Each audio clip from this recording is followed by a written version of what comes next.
سلام روز بخیر عزیز دل، انشالله که جور سلامت باشین. دوستای عزیز، امروز من تصمیم گرفتم که دونر کباب ترکی جور کنم همراه قروتی ترکی. دیگه این زیاد ترم شده که کلگی جور میکنه، دیگه این سارا کل جای دیگه در تکان آورده. امروز من تصمیم گرفتم که اونمو دونر کباب جور کنم و قروتیش پالیش. البته در ترکیه همراه قروتی یک جای است، قروتی ترکی. دیگه با ما همراه باشین که غذای خوشمزه را یک جای درست کنیم. مواد لازم برای دونر کباب ترکی، ما مواد لازم را بخوانیش میگیریم دوستا. 1 کیلو گوشت گاو است که گوشت سرخی است دوستا. من خودم گرفتم گوشت انتخاب کردم و سرخی را گرفتم، همراه یک کمک چربی چرخش کردم. دیگه ادویه هاش 1 قاشق چایخوری پودر سیر است، 1 قاشق چایخوری پودر گشنیج است، 1 قاشق چایخوری پودر مرچ سیاه است، 1 قاشق چایخوری زردچوبه است، 2 قاشق چایخوری هم نمک، 2 عدد پاپریکا است، یکی سبز یکی سرخ، چند عدد بانجان رومی از خردترک است، 3 عدد مرچ تازه است، 4-5 عدد سیر است، 3 عدد پیاز است، 1 دسته جعفری را البته 1 دستهش من خرد کردم که داخل از این دونر مندازم، داخل از می کباب. 1 ذره دیگه شماندم که باز بخیر در لای سلات بندازم.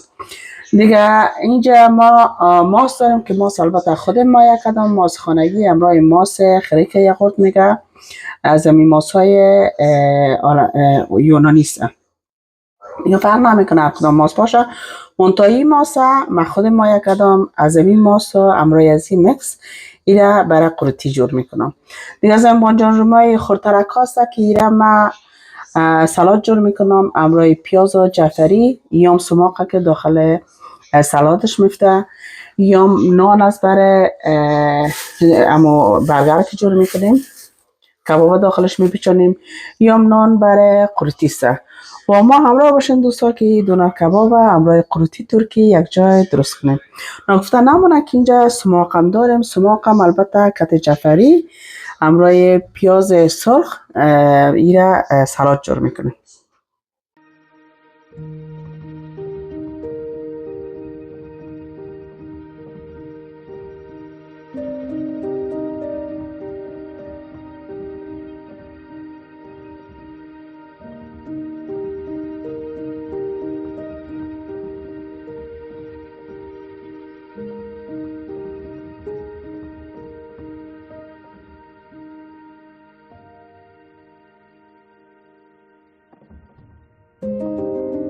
خب دوستای عزیز، من کل مواد گرفتم این تو مکس کردم.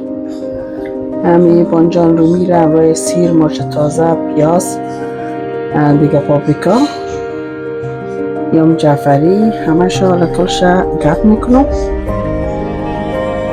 به اندازه همه که دلم میخواه یک تقسیم بندی میکنم.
خب دوستای عزیز، ما اینی تو کلوله کردیم کل موادای ما را تقریبا اینو میبینیم که 7 زغاله شد.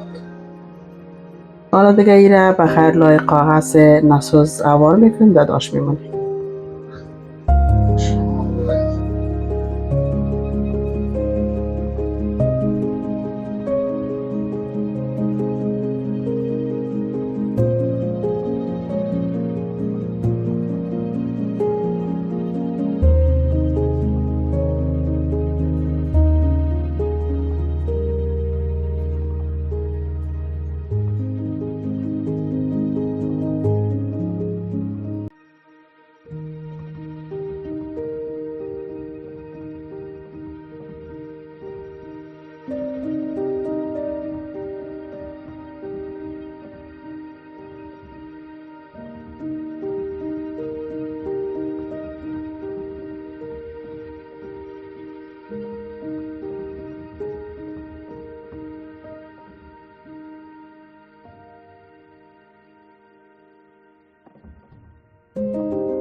خب دوستای عزیز، این کار ما تمام شد دیگه. بخیر کل پاپریکا و بانجان رو میرم رای سیر در سرش ماندم. ایرام هم تو هر دانش علایده علایده گرفتم، دلای ورق نازکش کردم، دوباره ورق مثل کریم رول باری پیچاندم دایی همی پتنوسی داشت ماندم. حالا ایره در درجه 300 آخرین درجه، یعنی بلندترین ایره میمونم که بخیر کباب شد.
خب دوستای عزیز، یام از کباب ترکی ما، یام از قروتیش به حد به اندازه مزه‌دار شده. یام سبزش دوستا که روی از اینا میندازیم